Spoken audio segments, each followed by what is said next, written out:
itu di kita tuh mencari atau dia tuh akan datang sendiri sih? Ya. Kan mendirikan sahabat hijrah Gelombang. Nah, itu Mbak tuh dari Palembang sudah ada memang gitu. Sama-sama ingin bertakwa kepada Allah gitu ya. Sama-sama ingin belajar terus di dalam Islam gitu ya. Terus mendakwahkan Islam juga, sama-sama ingin masih gitu ya sampai nyawa sudah terlepas baru tidak lagi. Amin. Amin. Untuk pertanyaan selanjutnya, bagaimana kita tahu bahwa itu tuh jodoh kita? Kalau ya berarti dia belum cinta sepenuhnya. Karena kalau dia sudah cinta sepenuhnya gitu ya, maka dia akan tahu saya ini cinta ke dia itu karena apa. Kalau karena Allah, berarti kita lihat dia itu sesuai tidak dengan aturan Allah. Nah, berarti itulah cinta. Kalau dia cuma cintanya karena ganteng, itu nafsu. Oh, itu nafsu. Bukan cinta. Nanti kalau sudah menikah akan luntur rasa cintanya.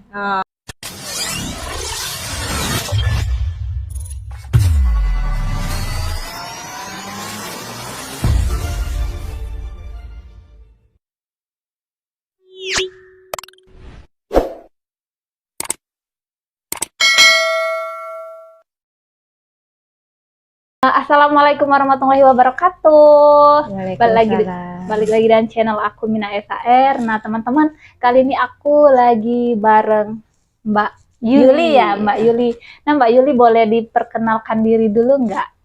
Nah, asalnya itu dari mana? Ya, assalamualaikum. Nama saya Yuli Pratiwi, asalnya dari Oki. Dari Oki ya.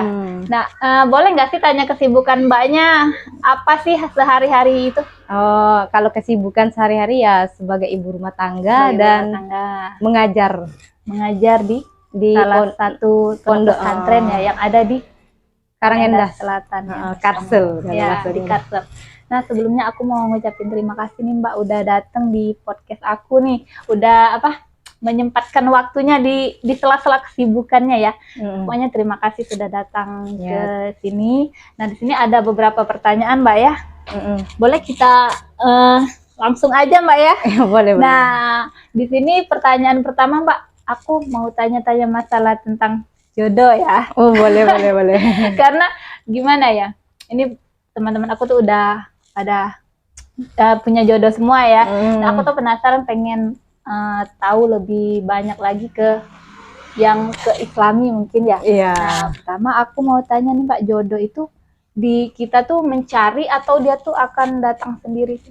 Ya, kalau pengalaman Mbak pribadi boleh diceritain. Pengalaman Mbak pribadi ya Mbak mencari berikhtiar. Ikhtiarnya apa? Nah, yang pertama Mbak ikhtiarnya memperbaiki diri. Terus entah bagaimana ada kawan yang tinggal daerah sini kan. Terus ini saya awalnya menawarkan diri kalau ada ikhwan yang siap mau menikah, insya Allah saya siap gitu. Masya Allah. Gitu. Berarti kita tuh harus berikhtiar juga ya. Tapi ikhtiarnya bukan yang mejeng sana sini, bukan. Yang gimana boleh diceritain Mbak biar aku punya ilmu nih. Kalau Mbak dulu tuh ya Mbak memperbaiki diri, mendekatkan diri kepada Allah. Terus karena Mbak ini kan anak kedua ya. Anak kedua kalau di daerah Oki Pedamaran itu anak kedua perempuan. Kalau kakaknya laki-laki itu harus duluan menikahnya dibandingkan kakaknya. Itu udah adat budaya apa gimana? Sudah teradat gitu ya. Berarti kalau misalkan kita punya kakak cowok, nah kita cewek kan, kita harus nikah. Tapi kalau misalkan yang nomor 2-nya cowok, ya enggak apa-apa. Enggak apa-apa. Bahkan yang nomor 2 mau melangkahi kakaknya enggak apa-apa. Enggak apa-apa ya. Jadi di sana tuh cewek tuh harus menikah duluan. Jadi ceritanya kakak saya ini lamaran tahun 2019 ya, bulan 9. Nah, bayangkan bulan 9 itu pas dia lamaran saya dibisikin oleh ibu saya gitu. Kau kalau nak nikah dari bulan 9 sampai bulan 12 inilah. Jadi dikasih tantangan ke orang tua kan. Jadi mulai mikir tuh. Tidak mulai mikir, tapi aku cuma ngomong kayak gitu. Doakan saja. Masya Allah. Jadi pas ini kan pas setelah bulan 10 belum ada yang ngajak ta'aruf. Ibu lah ketar-ketir. gimana? Inilah sudah bulan 10. Doakan saja.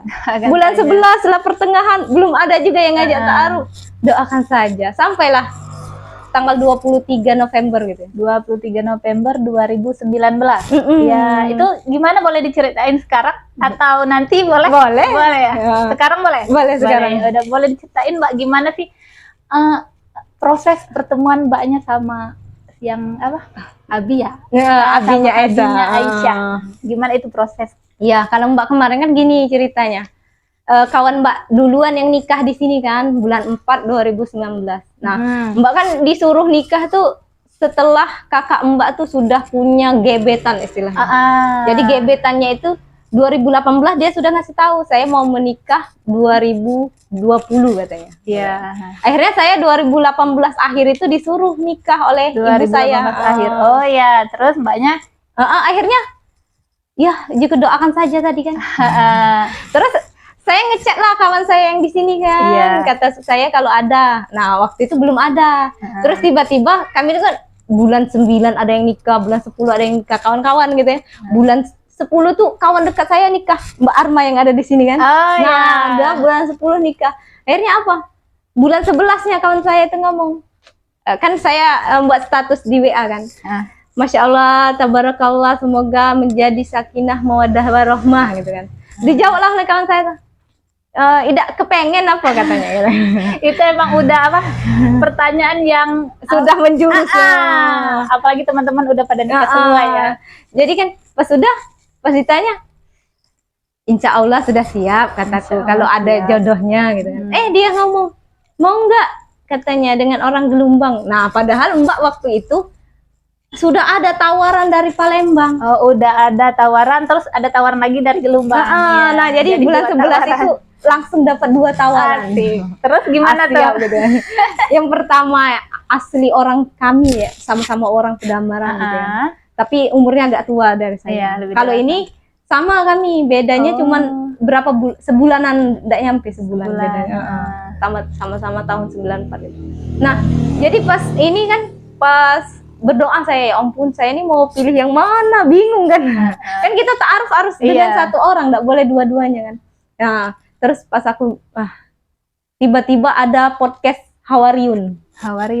Tahu kan YouTuber yang laki-laki itu? Belum tahu. Nah, itu zaman 2019 tuh viral dia Hawariun itu tentang jodoh, padahal dia belum nikah waktu itu kan. Nah, akhirnya muncul tiba-tiba tuh video Hawariun di YouTube-nya kan. Terus saya klik mungkin ini jawaban yang Allah sematkan dari Hawariun gitu kan. Kata Hawariun, kalau kamu mau menikah, menikahlah dengan orang yang satu visi dan misi. Wah, iya ya. Nah, sedangkan yang di Palembang tuh belum tahu bagaimana gitu kan, dari harakah mana belum tahu gitu kan. Nah, akhirnya ya sudahlah, bismillah saya menetapkan yang di Gelumbang. Yang di Gelumbang itu tuh visi dan misi berarti sama-sama ingin satu tujuan gitu ya Mbak ya. Contohnya seperti apa? Ya contohnya seperti saat ini kan, bertakwa, mendakwahkan Islam. Kan Mbak semenjak pindah ke sini kan mendirikan Sahabat Hijrah Gelumbang. Nah itu Mbak tuh dari Palembang sudah ada memang, kami tuh Smart with Islam kan. Nah pas di Gelumbang Sahabat Hijrah Gelumbang. Jadi Mbak walaupun pindah ke dusun, Mbak tetap dakwah seperti di Palembang sama. Masya Allah. Jadi sama-sama istilahnya tuh ingin lebih takwa kepada Allah. Jadi kita tuh jadi satu kesatuan buat apa, menjalankan apa yang sudah diamanahkan ya Mbak ya. Yang istilahnya kewajiban yang Allah berikan itu harus tetap dijalankan walaupun sudah menikah. Masya Allah. Jadi itu prosesnya itu lumayan cepat ya. Mbak tuh nikahnya 27 Desember. Baru pertama ketemu ya itu 23 November. 1 bulan. Belum. 1 bulan, November sama Desember, 23 November, 27 Desember. 1 bulan 4 hari. 1 bulan 4 hari ya. Itu gimana sih caranya bisa memantapkan hati dalam jangka waktu 1 bulan? Nah, ini kuncinya tadi. Karena kan Mbak kan visinya adalah menggapai ridho Allah gitu ya. Berarti apa? kewajiban yang Allah berikan kepada kita, yaitu mendakwahkan Islam, mempelajari Islam. Itu ada tak di dalam dirinya? Kalau sama-sama ada, berarti saya akan memilih dia gitu kan. Nah, problemnya apa? Nah, problemnya ketika dengan orang tua mau nggak menerima dia gitu kan. Jadi saya tawarkan dulu, ini backgroundnya seperti ini, dia bukan dari kalangan yang berada gitu kan, bukan dari, Mbak kan tamatan S1 kan, nah suami Ida kan, nah dia bukan tamatan S1 gitu kan, bagaimana gitu kan. Oh, kata orang tua ya sudah nggak apa-apa gitu kan, yang penting nggak mau nikah. Yang penting menikah. Yang penting. Tapi kata apa istilahnya, kata orang, kamu nih terlalu banyak pilih. Enggak terlalu banyak pilih. Yang penting Mbak dengar cerita Mbak tadi, Masya Allah ya. 1 bulan itu udah tahu bahwa itu jodoh kita ya. Dan sampai sekarang alhamdulillah ya masih bertahan. Masih bertahan. Tidak ada alasan untuk tidak bertahan. Masya Allah. Nah, untuk pertanyaan selanjutnya Mbak, apakah benar jodoh itu cerminan diri kita? Benar nggak sih? Kalau misalnya jodoh itu cerminan diri, itu benar nggak?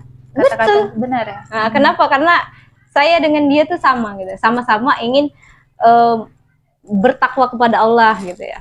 Sama-sama ingin belajar terus di dalam Islam gitu ya. Terus mendakwahkan Islam juga, sama-sama ingin masih gitu ya. Sampai nyawa sudah terlepas baru tidak lagi. Amin. Untuk pertanyaan selanjutnya, bagaimana kita tahu bahwa itu tuh jodoh kita?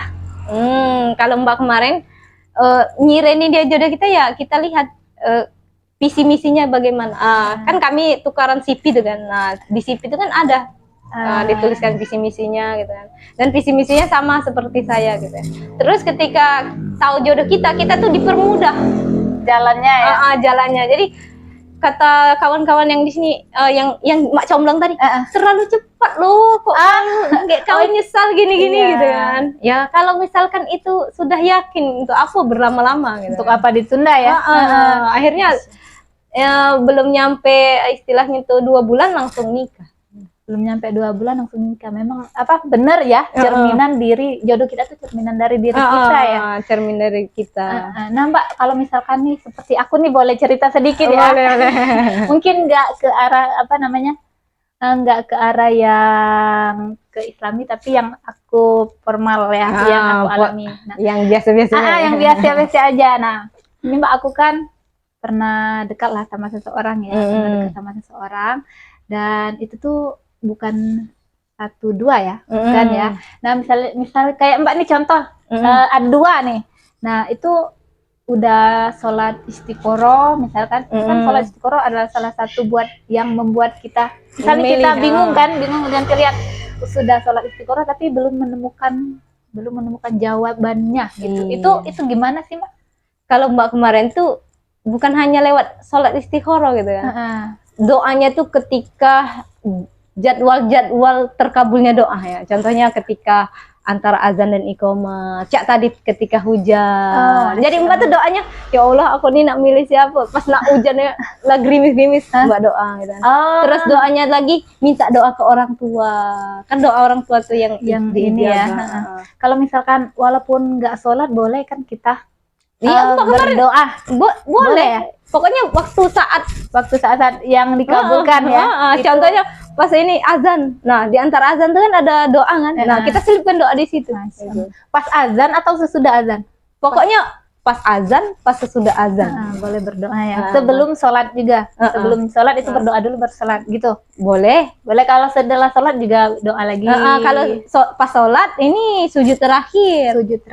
Terus pas setelah sholat fardu berdoa juga. Masya Allah. Jadi Mbak dulu tuh memantapkan diri untuk segera menikah itu bukan karena apa istilahnya tuh ditekan oleh orang tua kan. Orang tua setiap nanya, bayangkan ayah saya ya, yang dia itu biasanya pakai kode, bapak saya, ibu saya kode kan.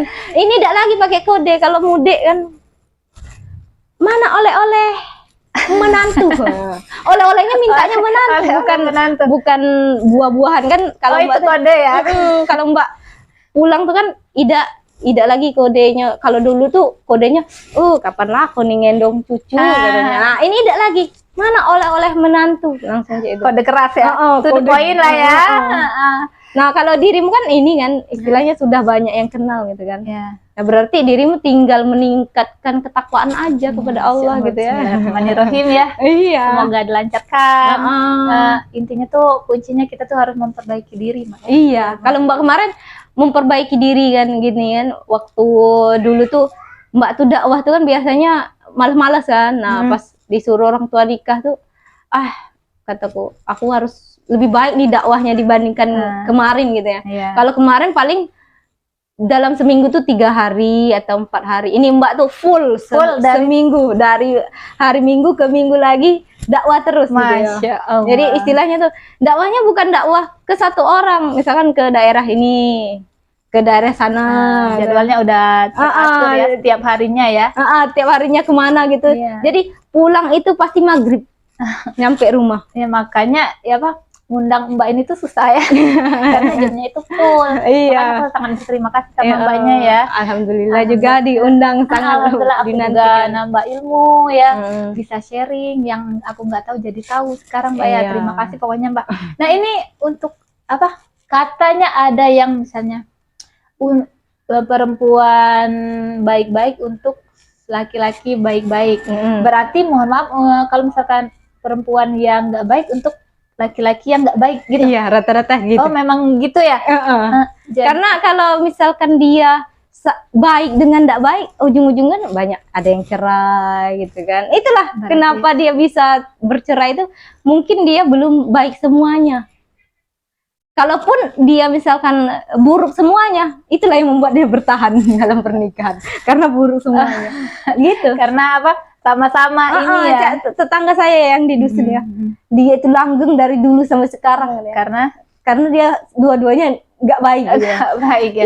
Yang suaminya hobinya misalkan ada barang tetangga hilang, anaknya ada berapa ikut itu melok semua, mau ikutan semua gawe ayahnya. Jadi kalau kami tuh keluar rumah hilang, mohon maaf, maling. Iya. Iya. Barang tetangga hilang itu maling ya. Jadi anak-anaknya itu ikut ayahnya. Istilahnya tuh nggak ada yang baik salah satu. Kalau misalkan ada salah satu yang baik, pasti dia nggak mau. Kamu nih berdosa ini, aku nggak mau. Misalkan dia istilahnya tuh sama-sama ada salah satu yang nggak baik ya, ada salah satu yang baik gitu, maka dia akan bertentangan dengan keislaman dia, keimanan dia gitu kan. Ya ini kan berdosa, nggak boleh kita ini, pasti bentrok terus kan dalam rumah tangga gitu kan. Nah ini adem ayem baik, paling bentroknya ya karena ulah anaknya saja gitu kan. Ya misalkan kalau misalkan ini contoh ya, istrinya ini soleha, nah suaminya ini tuh mohon maaf suka mabuk-mabukan. Apakah itu faktornya apa? Apa karena itu ujian atau gimana Mbak itu? Kurasa dari awal dia salah memilih. Oh memang karena perempuannya salah memilih ya. Karena kalau dia misalkan memilih laki-laki itu karena agamanya, bukan karena agamanya Islam saja, tapi agamanya itu dijalankan atau tidak.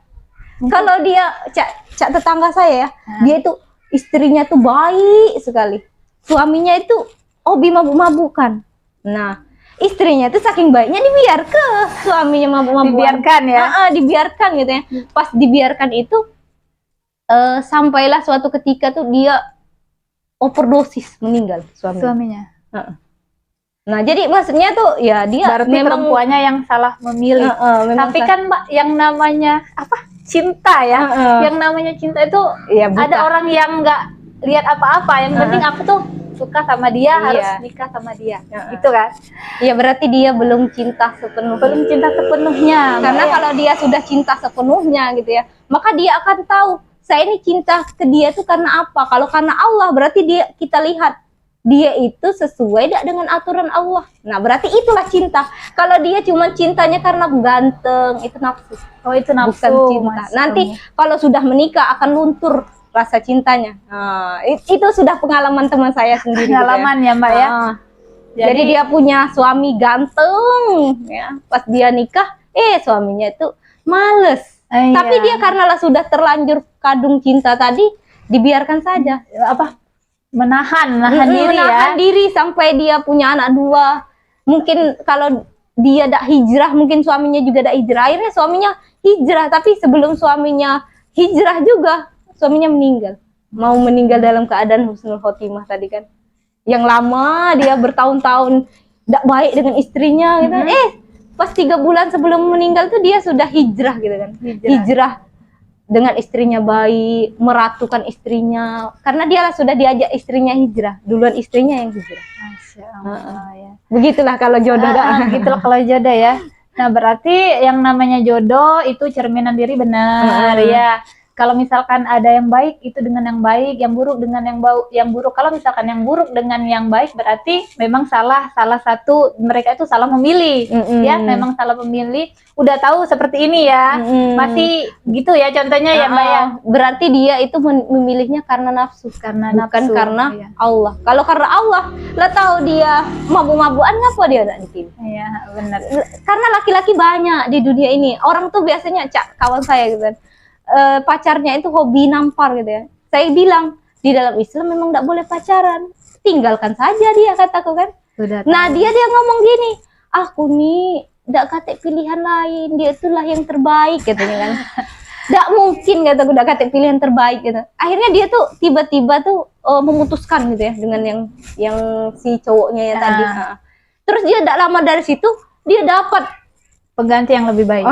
Akhirnya dia dengan yang baru itu tidak lama lamaran nikah dan dia tidak bertele-tele nak ngajak jalan baik. Nah yang pertama tadi nak ngajak jalan baik. Nah aku setuju kataku dengan yang lanang ini kataku. Lanjutlah kataku. Jadi seperti itu Mbak ya. Nah kalau misalkan nih aku nih misal dekat sama si pria ini ya, misal sekarang tuh udah langsung mikir keras Mbak. Gimana kalau misalkan aku misal nih lagi dekat nih, misal aku sama dia ini kan mohon maaf misal nih pemabuk ya, aku langsung mikir keras nanti jadinya gimana kalau misalkan itu. Makanya itu yang kadang menghalangi makanya kita mencarinya itu jangan mencari sendiri. Kalau dalam Islam tuh harus dicarikan, terutama ayah yang mencarikan anaknya pasangan. Tapi mana ada sekarang ayah yang nyarikan anaknya pasangan. Mungkin ini bapak aku pernah, kalau misalkan aku nih bawa teman nih ke rumah, dia paling ini itu bagus kayaknya jadi ini. Pokoknya ada gambar-gambarannya, ada apa ya kriteria. Mungkin karena orang tuaku itu kan tahu kan.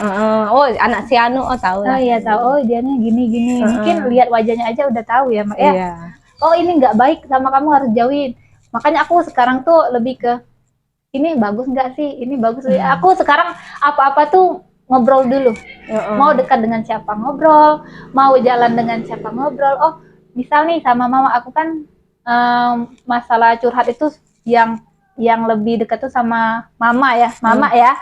Pokoknya oh ini bagus nih, misalnya dia nih, tapi dia nih seperti ini, gini kan. Pokoknya semuanya diceritain. Sekarang tuh semuanya saya serahkan ke orang tua. Nah sampai dia tuh mikir sampai sekarang tuh udah pengen punya cucu loh Mbak. Pengen punya cucu karena bingung melihat tetangga-tetangga ya. Karena kita kan berteman tuh ada orang berapa ya? Ada orang 5 kalau nggak salah ya. Nah orang 5 itu semuanya udah pada nikah semua. Nah yang mau nikah yang terakhir nih si Puspa ya, Mbak kan tahu kan? Nah itu udah nikah semua, yang belum nikah aku sama dia, dia sudah nikah, aku yang belum. Nah sekarang hampir tuh, mau nikah. Amin. Nah sekarang tuh lagi pertanyaan yang menjurus kata Mbaknya tuh kapan ya? Pertanyaan, kapan nikah? Kapan nikah? Lanjut part 2.